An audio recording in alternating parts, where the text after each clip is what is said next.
सांबादिकों को दुर्व्यवहार एवं आक्रमण जिला परिषद स्वामी को महंगा पड़ा थाना रुजु होइछि मामला।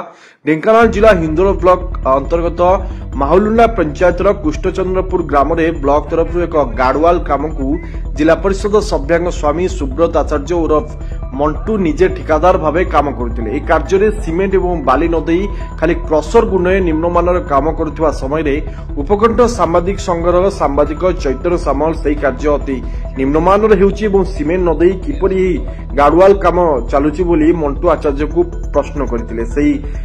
से कहले काम ठीक हेउछि एवं एही समय चैतन्य सामल से निम्नमानर कार्यर फोटो उठाइबा समय मंटू आचार्य चैतन्य सामल को दुर्व्यवहार करने सहित आक्रमण करी तांको मोबाइल फोन छड़ाई नहीं फोपाड़ी देइथिले। कहले जदि आउ केवे फोटो उठाइबु ताहले तोते हाणी देबी बोली धमक चमक मध्य देइथिले। तेनु चैतन्य सामल ए विषय सांबादिक संघरे अभियोग करबा फलरे संघ तरफ मंटू आचार्य नाम रे बालिनी थाना रे लिखित अभियोग करा जाइतिला एवं ता रेजिस्ट्री होई वर्तमान मामला रुजु करा जाइछि।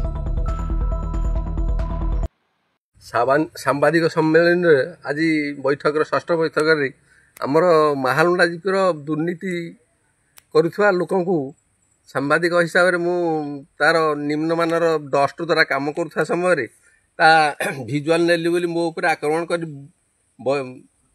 मोबाइल छड़े नवा एवं मारिबी हाणीबी मारिबी कही नाना प्रकार धमक देला सुब्रत आचार्य जे कि कहूचे जिला परिषद मु पूर्वतन सरपंच स्वामी एवं वर्तमान सरपंच जिला परिषद स्वामी मोर किए कौन करिवो से कथा मु बुझी मु आज से विषय नहीं आम सांबादिक सम्मेलन रे पकईली एवं ता निष्पत्ति निहाला जे थानार बालिम थानार दृष्टिगोचर करने समस्त मतामत दरखास्त दिगला। ढेंकानाल जिल्लारू जिला प्रतिनिधि संतोष कुमार महापात्र रिपोर्ट निर्भीक खबर।